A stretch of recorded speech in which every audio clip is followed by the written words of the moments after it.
వీరబ్రహ్మం మాట వేదామయ, నిజమైన భవిష్యత్తు కాలజ్ఞానం.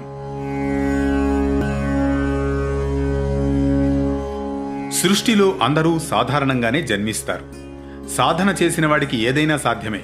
దీనికి సృష్టిలో ఎన్నో దృష్టాంతాలు కనిపిస్తాయి. ఎందరో యోగులు దర్శనమిస్తారు.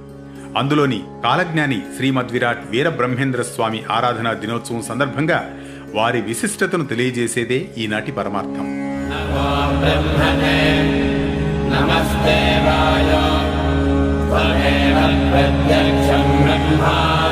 శ్రీ పోతులూరి వీరబ్రహ్మేంద్ర స్వామి క్రీస్తు శకం 1608వ సంవత్సరంలో జన్మించాడు. ఆయన తండ్రి పోతులూరి పరిపూర్ణయాచార్యులు, తల్లి పోతులూరి ప్రకృతాంబ. ఆయనకు చిన్న వయసులోనే విశేష జ్ఞానం లభించింది. ఎక్కువ ఆత్మచింతన, మితభాషణం అలవడ్డాయి. జ్ఞాన సముపార్జన కోసం తన 8వ ఏట దేశాటన కొరకు తల్లి అనుమతి కోరాడట. పుత్రుని మీద ఉన్న మమకారం కారణంగా ఆమె అనుమతిని నిరాకరించగా ఆమెను అనేక విధాలుగా అనునయించి జ్ఞానబోధ చేస్తాడు. ఆ సందర్భంలో ఆయన పిండోత్పత్తి, జీవి జన్మ రహస్యాలను తల్లికి చెప్పి అనుబంధాలు మోక్షానికి ఆటంకమని, వాటిని వదలమని తల్లికి హితవు పలికి ఆమె అనుమతి సంపాదించి దేశాటనకు బయలుదేరతాడు. బ్రహ్మంగారు ఆదిశంకరాచార్యుల వలె దేశాటన ద్వారా జ్ఞాన సముపార్జన చేసి దానిని ప్రజల వద్దకు పంచాలని భావించేవారు. ఆయన తన మొదటి జ్ఞానబోధ తల్లితో ప్రారంభించాడు.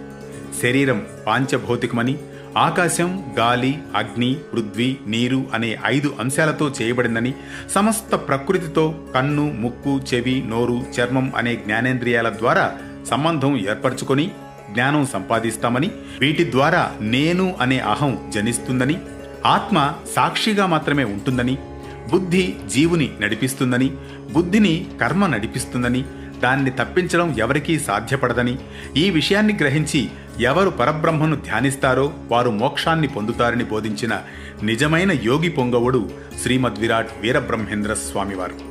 కడప జిల్లా కందిమల్లాయపల్లిలో చాలా కాలం నివసించి సజీవ సమాధి నొందిన దైవ స్వరూపులు. వారు చెప్పిన భవిష్యత్తు గురించిన కాలజ్ఞానం ఇప్పటి వరకు పొల్లు పోలేదని చెబుతారు. మరో కథనంతో మళ్లీ కలుద్దాం పరమార్థంలో. కలియుగం